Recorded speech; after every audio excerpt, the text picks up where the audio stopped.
De País es el espacio que dedicamos a los candidatos para que ustedes conozcan las propuestas y elaboren y mediten su voto. Vamos a darles, como siempre, 3 minutos para que contesten 1 minuto cada pregunta, 3 minutos y después continuamos con la entrevista. Hoy les presentamos a Juan Cabandier. Vamos a ver la placa que explica cuál es la candidatura de Juan Cabandier como legislador nacional por la Ciudad de Buenos Aires. Juan Cabandier es actualmente legislador porteño del Frente para la Victoria. Distrito al que pertenece es la Ciudad Autónoma de Buenos Aires y cargo al que se postula renovación de su banca. ¿Qué tal, Juan? ¿Cómo estás? ¿Bien? Bien, Juan, muy bien. Bueno, las primeras 3 preguntas, común a todos los candidatos. ¿Cuáles crees vos que son las principales necesidades de los vecinos de Buenos Aires? A ver, yo creo que podemos separar en 2 grupos las necesidades, ¿no? Hay una agenda social que tiene que ver con salud, educación y vivienda, que realmente estamos en una situación crítica. Por ejemplo, en salud está funcionando muy mal la infraestructura hospitalaria. Hay hospitales como el Argerich que antes de la gestión de Macri operaban o tenían 50, 60 intervenciones quirúrgicas por día, hoy no llegan a 7.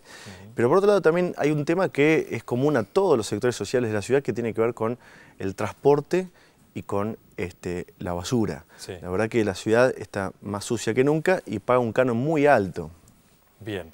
Eso con respecto a lo que ves vos que los vecinos necesitan. Yo creo que son los temas principales que los vecinos necesitan. Seguramente hay mucho más. Digo, es más, hay otros temas para contemplar, pero eso creo que son los temas más urgentes para solucionar, ¿no? Bien. ¿Qué 3 propuestas concretas de proyectos de ley impulsarías como diputado nacional?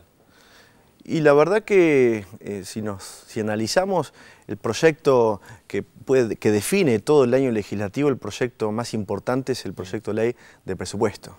Y la verdad que nosotros necesitamos tener un proyecto de ley de presupuesto para que la fórmula de Daniel Filmus y Carlos Tomada, cuando gobernemos la ciudad, podamos tener aumento en el área de salud, aumento en el área de vivienda y aumento, por supuesto, en los temas sociales.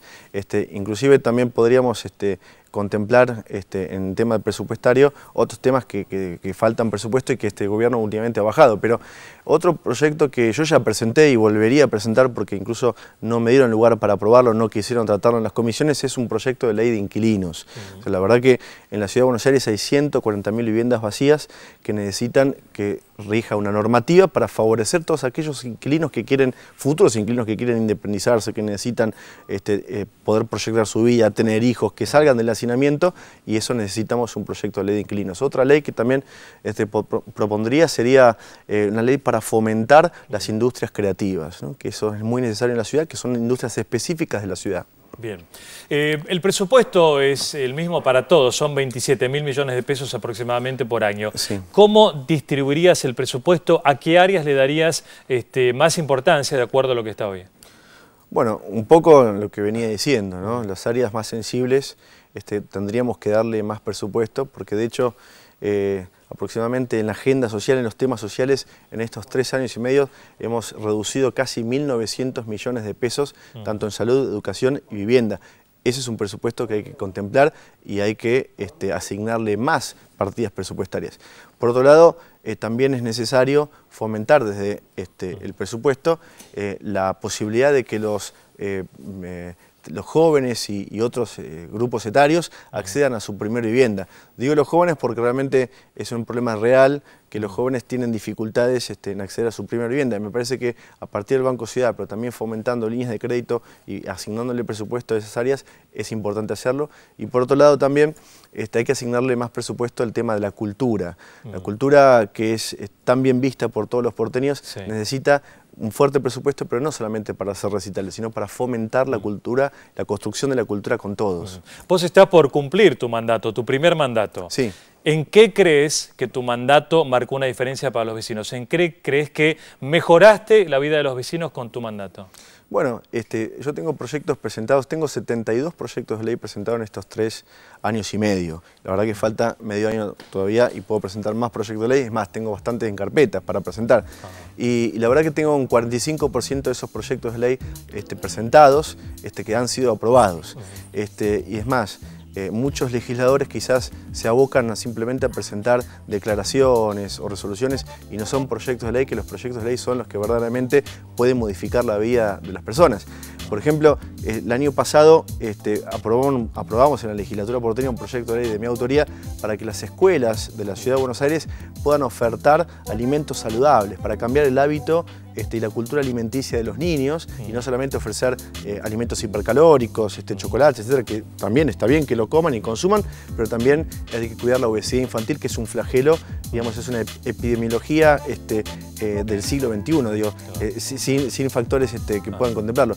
Y hoy podemos, en la legislatura se aprobó una ley donde también los kioscos y buffets de las escuelas tienen la obligación de presentar alimentos saludables, ¿no? De vender alimentos saludables. ¿Qué crees que hizo bien Macri que vos continuarías? A ver, yo creo que algo que está bien porque es exitoso en otras ciudades es el Metrobús. Ahora, el Metrobús no tiene que ser contemplado como el premio consuelo por la falta de los 40 kilómetros de subte que Macri no construyó y sí prometió. Tengo un inconveniente y ya se está viendo en estos tiempos, es que el Metrobús incrementa la cantidad de pasajeros porque ciertamente es más rápido, pero ¿qué pasa? Cuando los usuarios del Metrobús, que muchos de ellos vienen de la zona oeste, van hasta la estación Pacífico de Palermo para venir al centro y tomarse la línea D ya está muy congestionada. El Metrobús incrementa un 20% la cantidad de pasajeros, o sea, va a ser imposible en pocos días o en pocos meses subirse a la línea D a la altura del Pacífico porque ya está colapsado.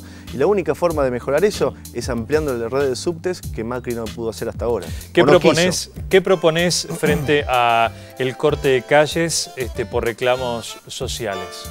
No, indudablemente eso se necesita de intervención de la justicia, ¿no? Para fallar a favor de desalojar una calle, una avenida, etc. Es una disputa de intereses, ¿no? El derecho a transitar y el derecho a la protesta. La presidenta lo viene diciendo reiteradas veces, los gremios, los sectores sociales, todos aquellos que están protestando haciendo uso de un derecho legítimo, tienen que innovar y tienen que ser creativos en no perjudicar la vida de otros. Entonces, eso como propuesta, pero en los hechos, ¿qué harías? ¿Cómo los convencerías de que reclamen pero sin entorpecer el tránsito? Lo primero que hay que utilizar en estos casos, antes de evitar pasar a escenarios peores, es el diálogo. Siempre el diálogo tiene que estar por delante.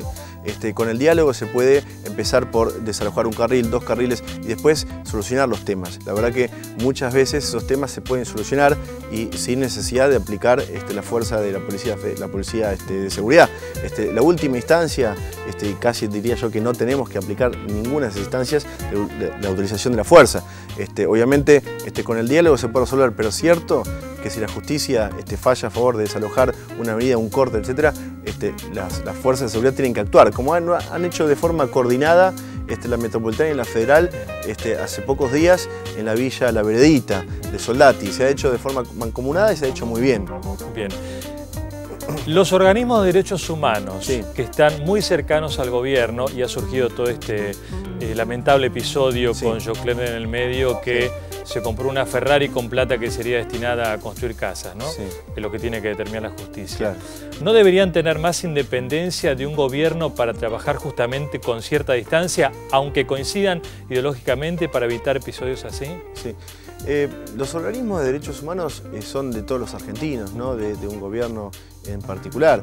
La verdad que los organismos siempre se han hecho eco de las luchas de distintos sectores de la sociedad y han acompañado muchas luchas independientemente de la verdad, la justicia y la memoria. En este caso nosotros tenemos una visión de derechos humanos como derechos integrales, ¿no? Que incluso así lo marca la Convención Internacional de Derechos Humanos realizada en Ginebra en el año 1946. O sea, los derechos sociales también son derechos humanos.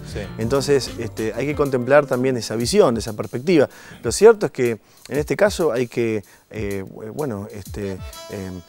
permitir y por supuesto exigir que la justicia investigue de forma muy rápida para dar con los resultados de la supuesta irregularidad que se cometió por parte de Joclén.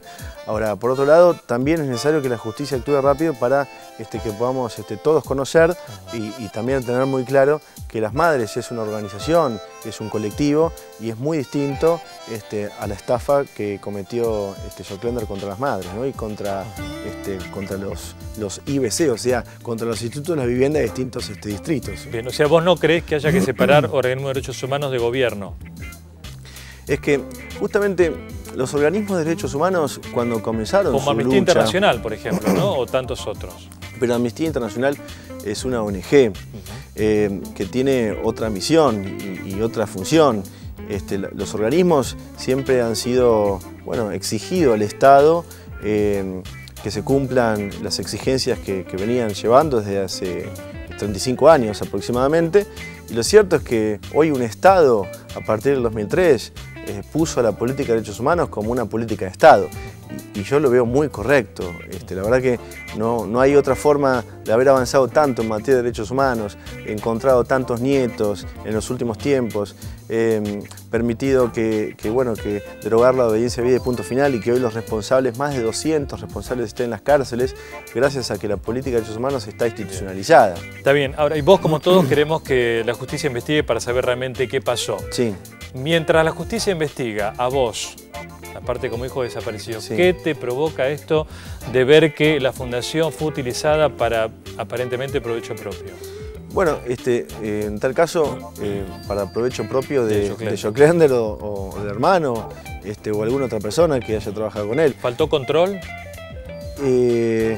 Bueno, eso lo tendrá que determinar la justicia. Seguramente la estafa que cometió Joclender hacia las madres, hacia la asociación Madres y hacia el Estado, indica que quizás se permitió a Joclender hacer manejos que, debido a lo que todos conocemos públicamente, bueno, tendrían que haberse evitado. Lo cierto es que es como otorgar créditos o otorgar presupuestos a distintas ONGs, como se hace actualmente en el Estado. De hecho, el rabino Berman tiene una asociación civil, también recibió fondos y no se sabe para qué las utilizó. Digo. Y la verdad que uno, cuando le destina fondos a una asociación civil, a una ONG, confía en que el otro lo va a hacer. Claro. Por supuesto, hay rendición de cuentas y hay mecanismos para que esos fondos se pueda auditar dónde están puestos. Lo cierto es que las casas, Juan, existieron y están, las casas que hizo Madres. Lo cierto es que hay irregularidades independientemente de las casas. O sea, y yo no dudo del estilo de vida o la forma de vida que tengan cualquiera de las madres. Basta con ver dónde viven, cómo se mueven, y realmente considero que ha sido una estafa la que se cometió, una irregularidad que la justicia tiene que avanzar para detectar si además de una estafa hubo otra cosa por parte de la persona involucrada. Pero para nosotros es un gran dolor, porque esto permite que alguno te ponga en tela de juicio la lucha de las madres, ¿no? Claro. Muy bien. Bueno, como le digo a todos, suerte en la elección. Bueno, dale, muchas gracias. Gracias, Juan, a vos. Hasta luego. Hacemos un corte, ya venimos.